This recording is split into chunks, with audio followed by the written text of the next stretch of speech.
Sean Nahas here with us ahead of the Courage season opener against Houston tomorrow, 7 p.m. at Wake Med Soccer Park. Sean, we're finally into game week.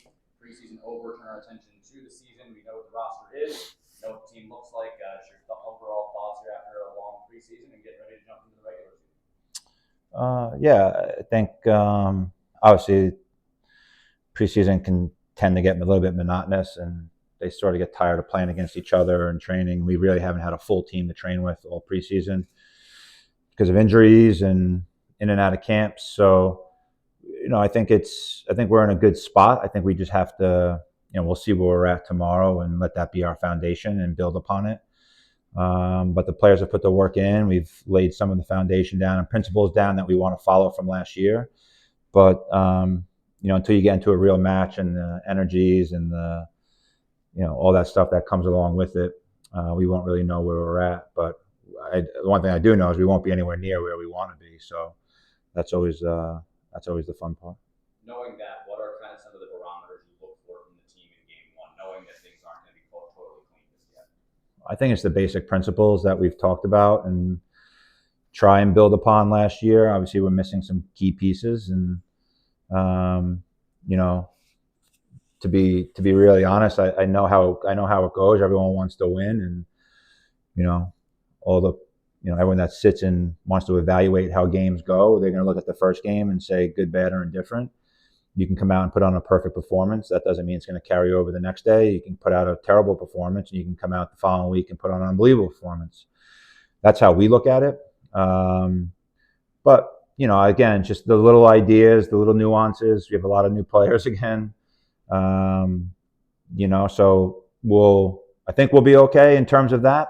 But again, when the whistle blows, it's a whole different dynamic. So you have to deal with what opposition has given you. How do those principles stay true to what opposition is showing you? So that we don't change. But the players have been really, really coachable and have taken everything on board. And again, tomorrow's just the first test to see how we're doing.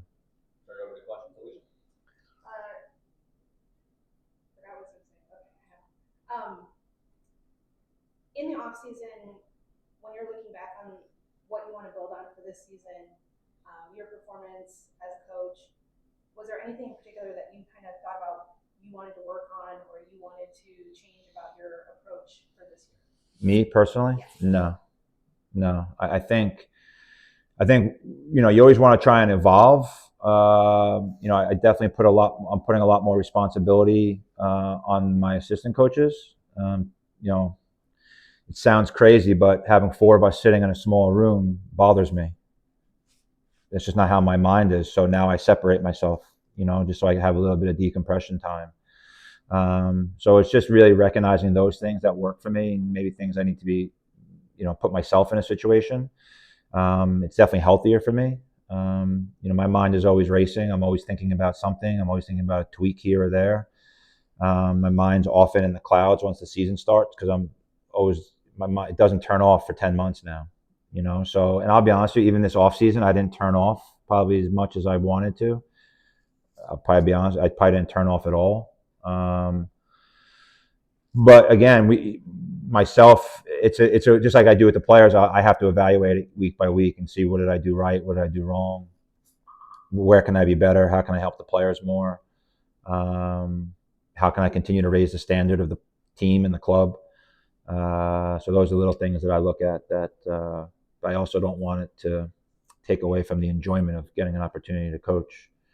I think for so long I used to say I have to coach or I have to do this or I'm fortunate to get to coach.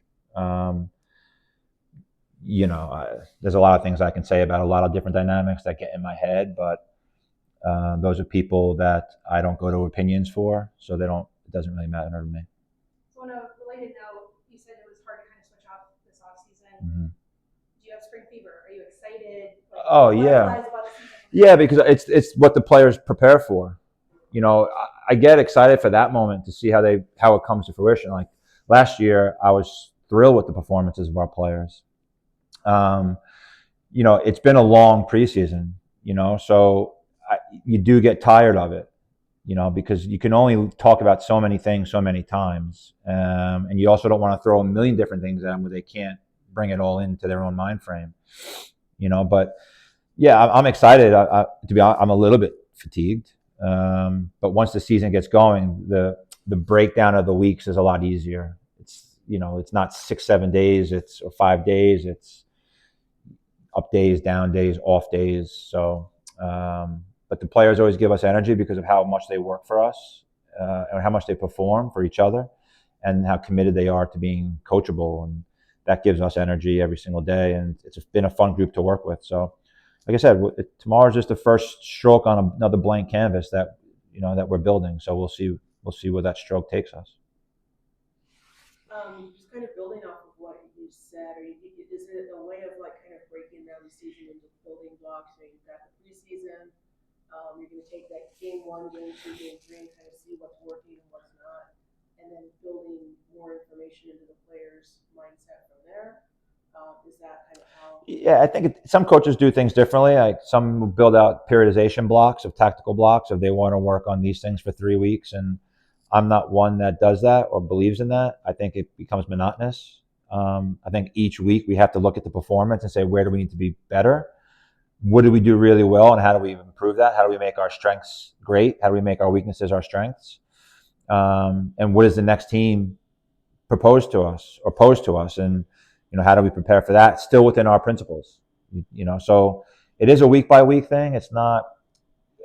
Look, I really think we're just scratching the surface with this group. We have so many different players now that are trying to take it in. But I'll say they've picked it up pretty quickly. I thought the performance the other day against the 16 boys team was really good, really good. And I thought the friendlies against some team, Chicago and things like that, were okay. Those were just the first times we were playing. So I don't throw it all at the wall and see what sticks. We'll watch the video back. I'll watch the video back right after the game. Like I'll go home and stay up, watch it, and then break it down the next day. So, but yeah, that's usually how I do it. And break it down as much as I possibly can. Probably too much sometimes. The group has had a little bit of time to spend with Sam Nahas in the last couple of days. What do you kind of see from how the younger players are kind of taking in that experience of being around her and their own team leadership? Yeah, I mean, look, Sam's a special person. That's we had a dinner last night, and what I said.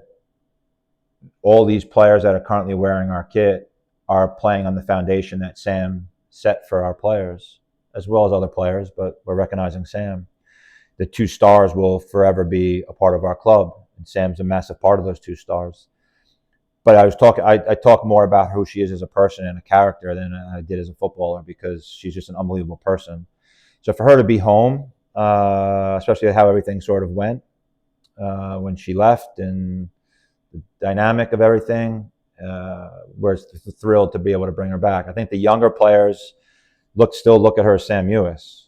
I think our veterans that have been around her, which is only 4 left, they look at Sam as someone they've looked up to as well. Sam's done a ton for me as a coach, and coaching to a standard and things along those lines. But yeah, you could see it was a pretty cool environment, pretty cool room last night, and the smiles on our players' faces. And Sam, like I said, Sam. So she hasn't changed, and yeah, we're thrilled to have her back. But we also have great leaders here now. Last year, Sean, the team was so young, and there weren't a lot of expectations, and you guys kind of thrived off that. How's the dynamic shifted at all this year after last year's success and some of your core back? No expectations. You don't know how seasons are going to go. You don't know what dynamics are going to happen within a season, a long season, with Olympics and all this stuff. So we don't put expectations on. We just we just put it in a situation where it's a week by week performance. I know people get tired of hearing that, but that's just what we do. And if they don't like it, that's okay. That's our environment. It's what we do. But I think the only expectations are the standards that we put on ourselves every day. We expect to work hard every day. We expect to train hard every day. We expect to perform in the exercises that we put and try and grasp concepts that we want to layer in. It is a challenging environment. It's not for everybody. But I think that's where the expectations are set within the training dynamic, where we're with them 5-6 days a week. The game is sort of the reward. But I just talked to the team for the last time before our first game, and I didn't say anything about a result. I just said, welcome the butterflies and welcome the energy and use that as fuel. But this is not going to define our season, one game. This is just going to be the first move on the compass of what direction we're going to go in. And that will never change here with us. You had a really good draft season, draft and a pretty good offseason with a lot of acquisitions you wanted. What are you doing for yourself to take continuity tomorrow? Yeah, I look back at. To be honest with you, I still look back at where I came from. Like I was talking to someone about it. I was talking with someone about it yesterday on a call, and they said they did some background on me, and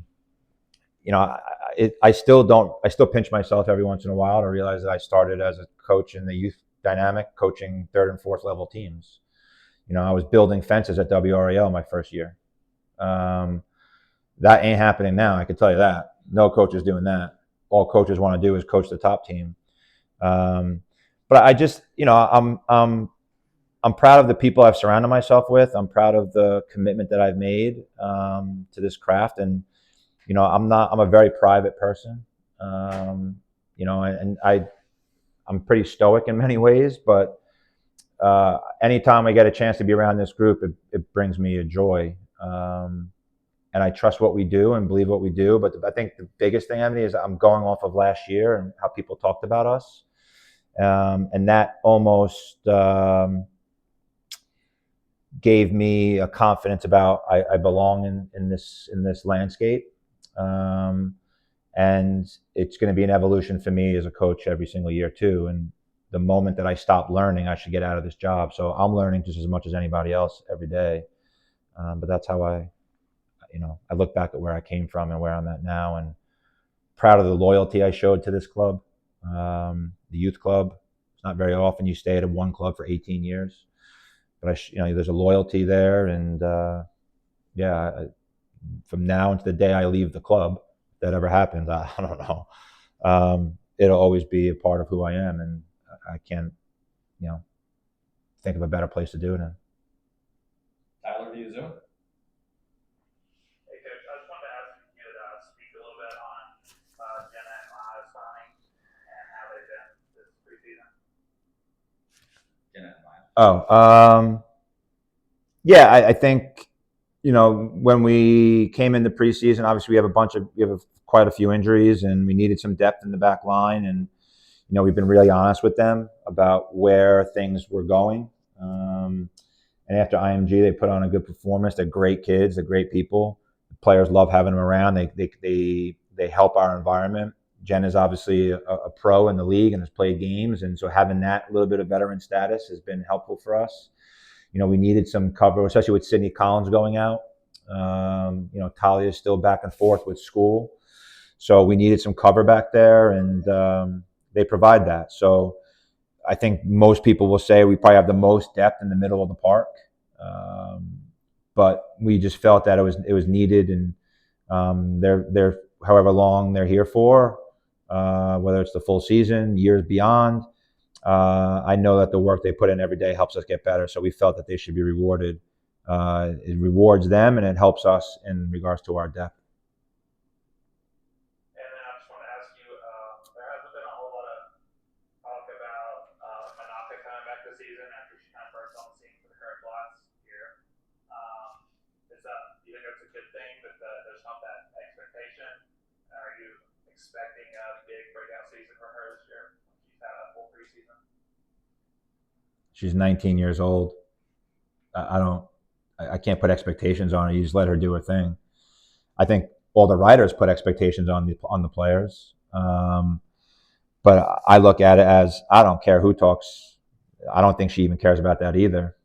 It's the relationship that we have here in our locker room with her, and we have to set her up for success. She just got back from the 20s with the Japanese national team, and she had great success there. but she's here for a reason, and she's playing with a smile on her face, and she's growing every single day. But if I put expectations on an 18-year-old, 19-year-old, then I'm in the wrong business. If I put expectations on anyone in my locker room, I'm in the wrong business. The only expectations I should be putting on are the standards that they want to meet for themselves, and my job is to help them achieve that and hold them accountable to the standards that they have in themselves. But I won't put them on expectations of you have to do this for us or that for us. If she has a great year, fantastic. If she has an up and down year, doesn't mean she's a bad player. If she has a terrible year, we figure out why and we improve it. But that's the job of a coach and a club, and trusting the player. But yeah, there's no expectations on her or our players. It's a day by day process, and I think Monaco will be just fine. Thanks, Coach. Yeah, thank you. Any last questions? Awesome, Coach. Thank you very much. Thank you. Appreciate it.